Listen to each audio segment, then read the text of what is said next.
Hello friends, welcome to VR travel and cooking. ரொம்ப நாள் ஆச்சு வீடியோ போட்டு. இன்றைக்கி நான் வந்து ஒரு நல்ல ஒரு பவர் பேக்கான டாப்பிக்கோடு தான் வந்திருக்கேன் அப்படின்னு சொல்லி நான் நம்புகிறேன். சாரி, ஃபர்ஸ்ட் நான் அப்பாலஜைஸ் பண்ணிக்க விரும்புகிறேன். இத்தனை நாள் என்னால் வீடியோ போட முடியல.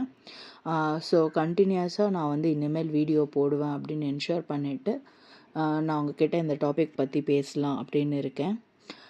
இது வந்து ஒரு ஒபிசிட்டி பற்றின ஒரு டாபிக். ஒருத்தவங்க வந்து ஓவர் வெயிட் அண்ட் ஒபீஸாக இருக்காங்க அப்படின்னா உடனே வந்து டயட் பண்ணணும், எக்ஸசைஸ் பண்ணணும், அது மட்டுமே வந்து சொல்யூஷனாக இருக்குமா அப்படின்னா அது வந்து கிடையாது.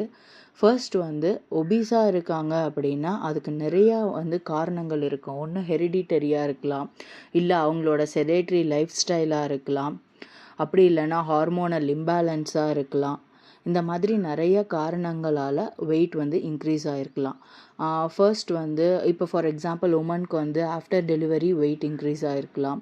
இந்த மாதிரி நம்மளோட வெயிட் இன்க்ரீஸ் ஆனதுக்கான ரூட் காஸ் என்ன அப்படிங்கிறத கண்டுபிடிச்சி நம்ம வந்து டயட் எடுத்த உடனே நான் வந்து இஃப் யூ ஆர் 100+ kgs நான் வந்து இன்றைக்கி வாக்கிங் போகணும், இன்றைக்கே வந்து நான் எல்லா ரைஸ்லேருந்து எல்லா ஃபுட் ஸ்டைல் லைஃப் ஸ்டைல் எல்லாத்தையும் நான் மாற்றணும் அப்படின்னு நினச்சா it is very very unhealthy. இப்படி நம்ம வந்து ஓவர் நைட்டில் சேஞ்ச் பண்ணுறோம் அப்படின்னாவே அதில் வந்து சைடு எஃபெக்ட்ஸ் நிறைய வரதுக்கு சான்ஸ் இருக்குது. ஸோ ஹெல்தியான முறையில் வெயிட் லாஸ் பண்ணும்போது மட்டும்தான் நம்மளோட வெயிட் வந்து ரீகெயின் ஆகாது. நம்ம நார்மலாக சாப்பிட்ற சாப்பாடு, நம்ம நார்மலாக எடுத்துக்கிற ஹேபிட்ஸ், இது எல்லாத்தையுமே வந்து நார்மலாக நம்ம பண்ணால் மட்டும்தான் நம்மளோட வெயிட் வந்து திருப்பி ரீகெயின் ஆகாமல் இருக்கும். அதுக்கு நம்ம என்னென்ன ஸ்டெப்ஸ் ஃபாலோ பண்ணலாம் அப்படிங்கிறத நான் வந்து நெக்ஸ்ட் வீடியோவில் போஸ்ட் பண்ணுறேன்.